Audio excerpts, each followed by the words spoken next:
A baby's born. Wrap up a baby gift of $5,000, will ya? What? At Sophia's carefree tone, I couldn't help but exclaim aloud. It's been years since I've been in touch with Sophia, after what happened. And yet, she wants to be celebrated? That's just crazy. When I told my husband Noah about this, let's both go and give a baby gift, he surprisingly said. Unbelievable. But Noah seemed to have a plan, so I ended up going with him to Sophia's house. A reunion with Sophia after such a long time, we greeted her with smiles and congratulations. Congratulations on your baby, Sophia. This is our gift for the baby. Noah, smiling, handed her a piece of paper. The moment she saw it, Sophia's face changed. What is this? Sophia turned pale. It's nice to see you again, Mrs. Jones. With that, Noah took off his hat and smiled cunningly. Seeing Noah clearly, Sophia's eyes widened in shock. You are... And she began to tremble pitifully. My name is Harper Thomas, just turned 30.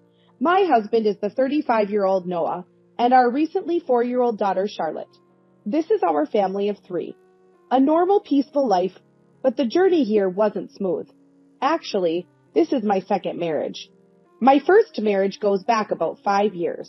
Charlotte is the child of my ex-husband Elijah. Elijah is remarried, just like me. His wife is my younger sister, Sophia. Sophia, 29, a year younger than me. Being close in age, we should have stayed on good terms as adults. But I haven't been in touch with Sophia for a long time. After what happened, it's natural. People who don't know the situation say things like, sibling fight? Make up soon. However, what Sophia did to me isn't something easily forgiven. What happened between us sisters? There lies a complex situation. As kids, I remember Sophia and I were just ordinary close sisters. The change began to show maybe when Sophia entered middle school. She realized she had a cute face, started getting into fashion, experimenting with clothes and hairstyles, and dieting more. Naturally, her studies started to suffer. Sophia was getting scolded more and more by our parents and teachers. Moreover, my presence probably added pressure on her. Not to toot my own horn, but I was relatively good at academics, maintaining decent grades. Sophia would get upset being compared to me. Of course, I tried to support her. I'd ask our parents not to be too hard on her, and sometimes helped her with her studies. But interest can't be forced. Her grades didn't improve, and Sophia dove deeper into beauty. She started wearing makeup, and by high school, she even appeared in magazines as a model. Sophia's circle of friends had become quite flashy, but she still looked up to me. Big sis, top of the class again. You're so smart. I really admire you. I brag about you to all my friends.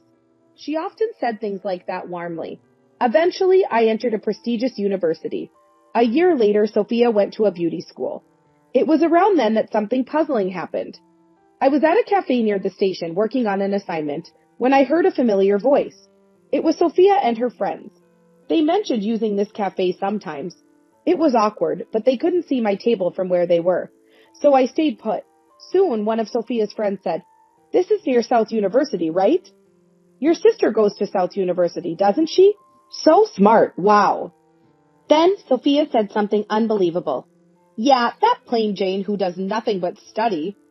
I couldn't believe my ears, but it was unmistakably Sophia's voice. Wow, Sophia, that's harsh. Are you two not close?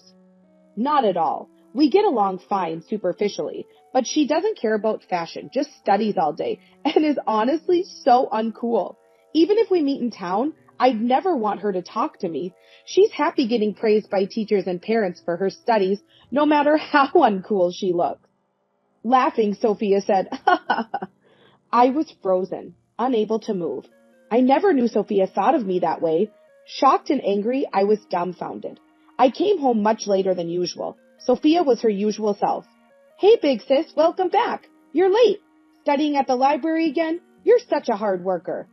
I was confused. Which was the real Sophia? But I didn't have the courage to confront her about what I heard. So our days continued superficially unchanged. My heart remained clouded. That's partly why, after graduating from university and getting a job, I decided to move out of my parents' house. After that, I hardly saw Sophia. Time passed and I turned 25. Around this time, I was set to marry Elijah, a college classmate. We reconnected at an alumni meeting and hit it off. Elijah was an ordinary employee, but his family owned a lot of land in prime urban locations. In other words, he was from a wealthy family. However, that didn't matter to me. I was attracted to Elijah's generous personality. With our wedding approaching, I went back home to introduce Elijah. Of course, Sophia was there. Sophia, now a working adult, had become an esthetician. She must have been really into beauty. Her makeup, style, and fashion were perfect, like a model's. I was nervous at first, but Sophia laughed freely and congratulated us as before. My heart gradually warmed to Sophia again. Maybe back then, Sophia was just a moody teenager. Time has passed and we've both grown up. I convinced myself of that. Soon, Elijah, Sophia, and I, being close in age, became good friends. Sometimes the three of us would hang out together. It would have been tough for Elijah if Sophia and I were still awkward. This is good.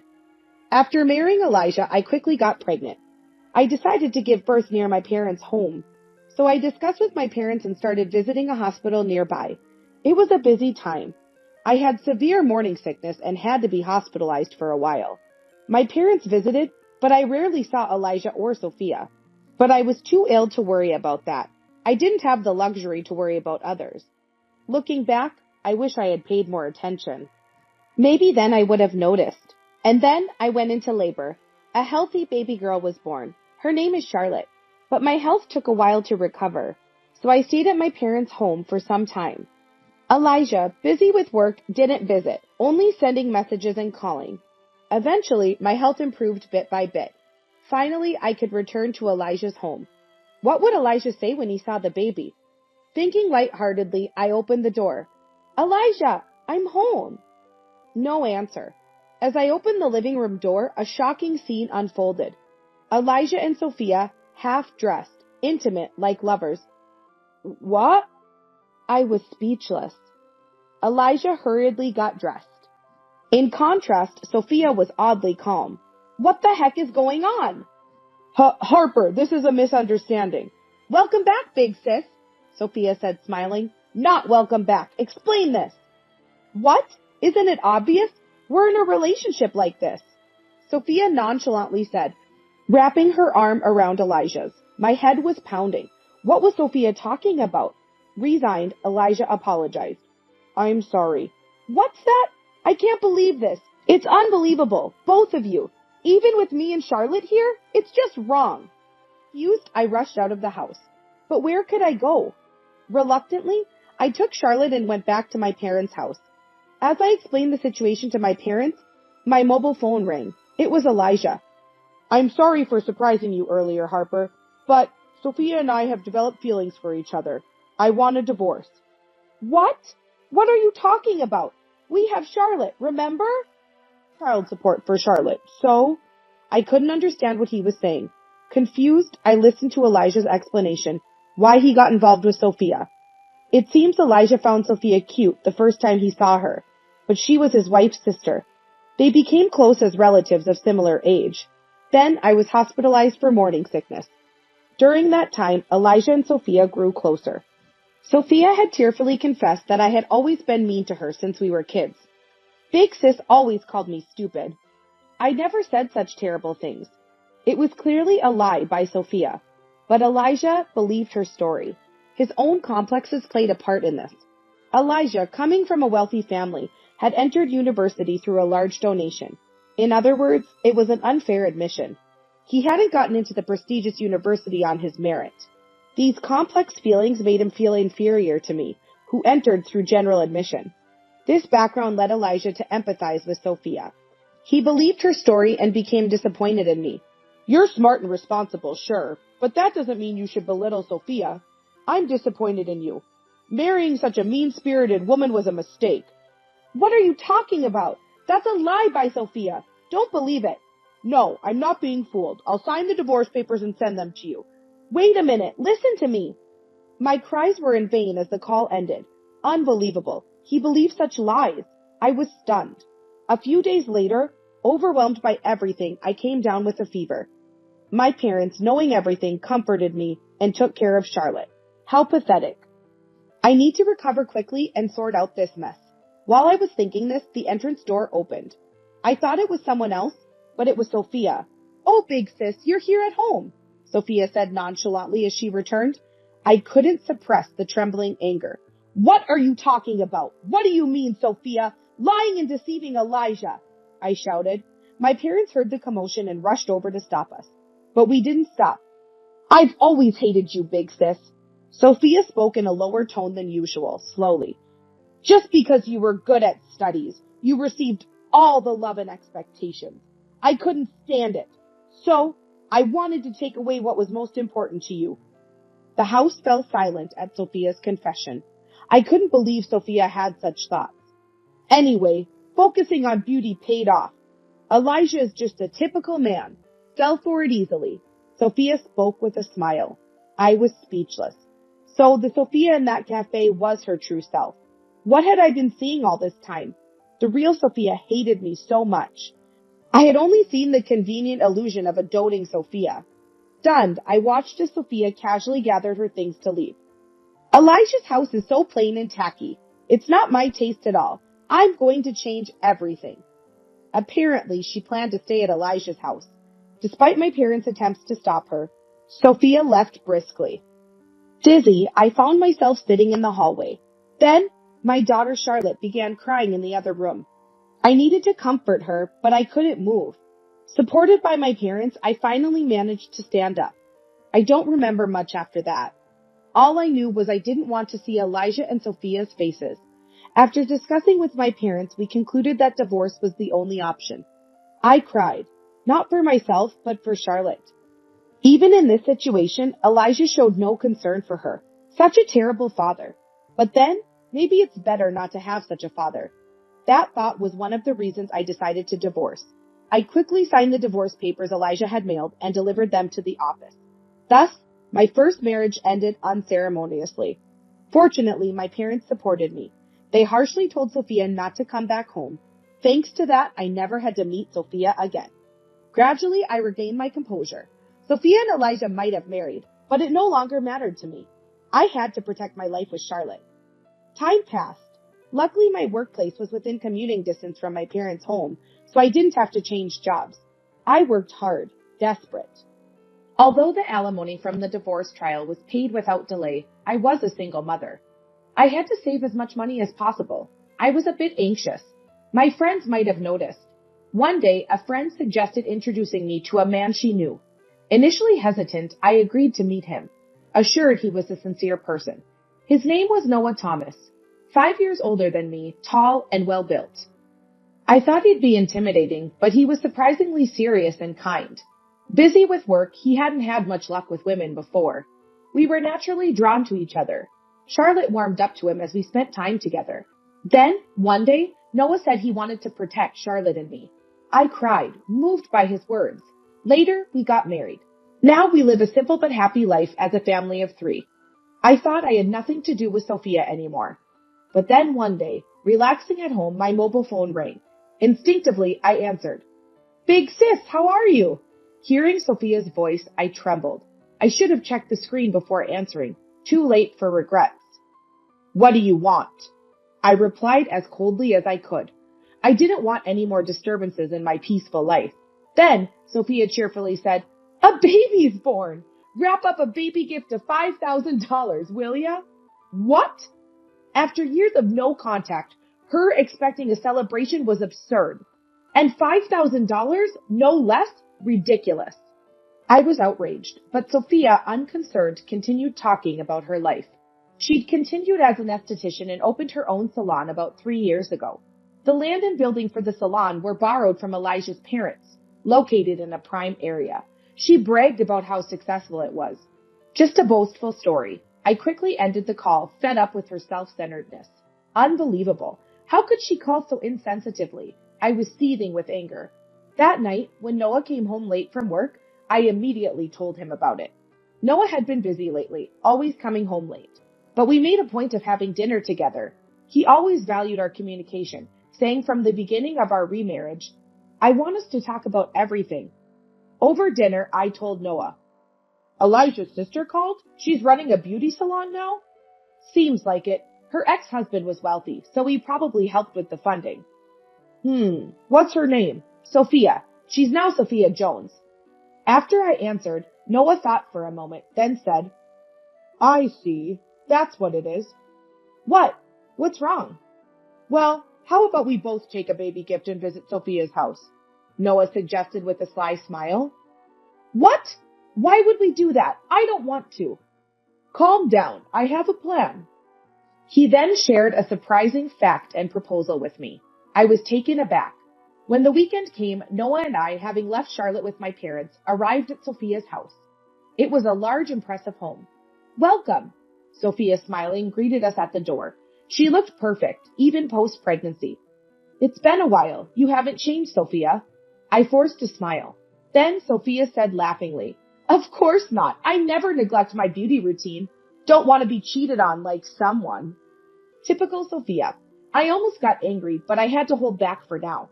Sophia led us to her spacious living room. A baby was sleeping in the crib. Look, my daughter Amelia. Cute, right? Amelia did look adorable, much like Sophia, but maybe it was my imagination that her facial features seemed a bit harsh. So about that thing? Sophia gestured for money. How audacious. Just as I was about to retort, Noah put his hand on my shoulder. Nice to meet you. I'm Harper's husband, Noah. He bowed slightly, wearing his hat low over his eyes. Ah, okay, Sophia muttered disinterestedly. Noah then quickly pulled out a piece of paper from his inner pocket. This is our gift for the baby. Congratulations on your baby, Sophia. Upon seeing the paper Noah handed her, Sophia's complexion changed. What is this? She turned pale. Then Noah swiftly removed his hat. Nice to see you again, Mrs. Jones. I'm Noah Thomas from the police department. Seeing Noah clearly, Sophia's eyes widened in shock. You, the detective who came to my salon. She began to tremble. The baby gift Noah had handed over was actually a search warrant, a court-authorized document allowing the search and seizure of her home. Sophia, unable to hide her agitation. She had been committing fraud in her aesthetic salon, deceiving customers with false promises like guaranteed weight loss and selling dubious products. She enrolled them in expensive courses with little benefit, without proper explanation. She kept repeating such actions. Sophia had been warned by the Federal Trade Commission, but ignored it. Victims increased, contracts were forced, and Sophia even filled out paperwork herself. Several police reports were filed. Finally, the police started a forced investigation at the salon, led by Noah. Noah, a police officer by profession. Sophia cleverly hid evidence in her store, making it difficult for Noah to find proof. This case was the reason for Noah's late returns recently. By chance, the investigation subject turned out to be my sister. Sophia's call about the baby gift provided an opportunity to visit her home. To avoid raising her suspicions, Noah decided to use the baby gift as a pretext. Thus, Noah concealed his identity until the last moment, successfully entering Sophia's house. Noah signaled with his radio. Simultaneously, several police officers who had been waiting outside entered. Sorry, but this was the only way to get into your house. Then Elijah arrived. What's all this commotion? What's going on, Sophia? Sophia could only groan in response to Elijah's questioning. The police started searching various parts of the house, seizing numerous items in cardboard boxes. As Elijah began to understand the situation, he questioned Sophia further. He seemed unaware of my presence. In panic, Sophia suddenly lunged at one of the officers entering the house. Stop! Don't mess up my house! Sophia shouted. Noah raised his voice. Don't interfere! I'll arrest you for obstructing public duties. Hearing arrest, Sophia reluctantly let go. Her face twisted in frustration. But this wasn't the end for Sophia. She glared sharply at Noah. I'll tell Sebastian, Elijah's father. He knows many high-ranking police officials. He could easily cover this up. Sophia was relying on Elijah's father, a wealthy landowner with extensive connections. In her desperation, she turned to Elijah. You can do it, right? Your father has always used donations to influence people. What are you saying in front of the police? Elijah was flustered. Sophia, in her panic, lost the ability to think rationally. Noah spoke calmly.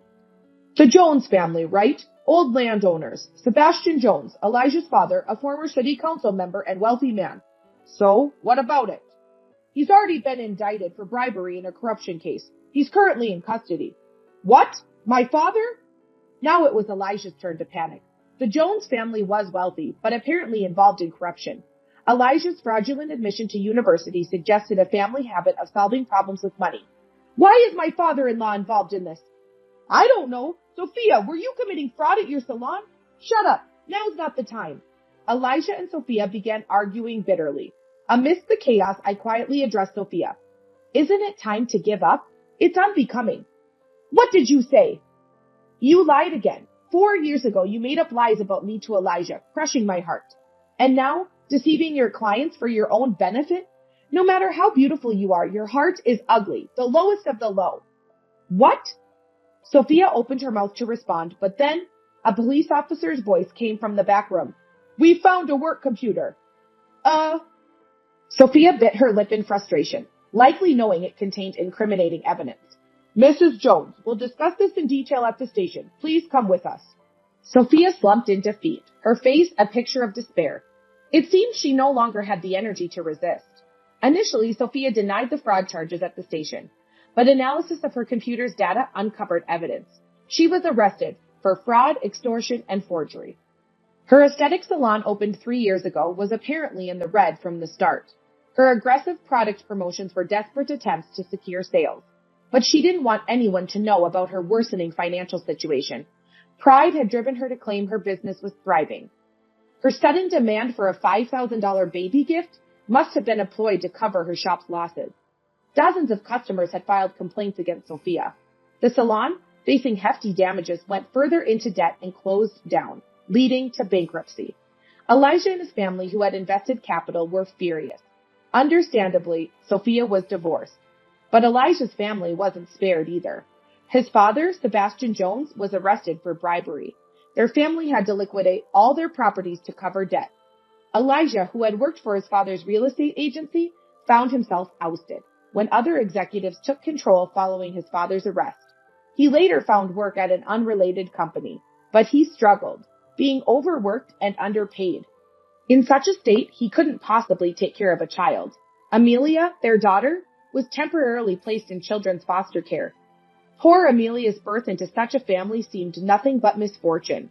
Amidst these tumultuous days, I had been pondering something. Months later, I attended Sophia's trial to ensure she showed remorse. It felt like my final duty as her sister, but reality was harsh. In court, Sophia kept insisting, I'm not at fault, denying all fraud charges despite clear evidence. I only helped because the client said they wanted to lose weight, to be beautiful, she argued. Dark circles under her eyes, her appearance had turned frightful. Her hair was disheveled, her once cared-for beauty was gone. Her life choices were evidently reflected in her face. Sophia's state was pitiful. Reflecting on everything, I realized it all started with her jealousy towards me. But I never mistreated her. Our parents, initially upset with Sophia's lack of interest in studies, had stopped scolding her. Sophia had developed her complexes and twisted perceptions on her own. Afterwards, Sophia began to lie blatantly. It continued until the lies became her truth. Now, Sophia is just averting her eyes from reality. She concocts twisted facts and doesn't believe she's at fault. This is the result of her delusions. Poor Sophia. Eventually, the verdict was given. Due to the severity of her actions, she received no probation and was sentenced to 3 years in prison. It was expected. Yet, I couldn't help but wish for her to wake up to reality. I hope she considers the pain her lies caused others, even just a little. In prison, I hope she takes a hard look at herself. Months later, on a certain holiday, Charlotte, Noah, and I were at the park. We spread a leisure sheet on the grass, enjoying a light picnic. I want to eat the tuna sandwich first, Charlotte exclaimed. Hey, Charlotte, save some for Dad, Noah replied, and she laughed joyfully. We were back to our happy life. It reminded me of my own peaceful family upbringing. One thing is clear from this ordeal. I'm not perfect. I felt envy too. But rather than harming others with petty jealousy, I want to cherish empathy and focus on the small joys of daily life. That way, I won't be consumed by dark emotions. Charlotte and Noah happily ate their sandwiches. I quietly wished for these tranquil days to last forever.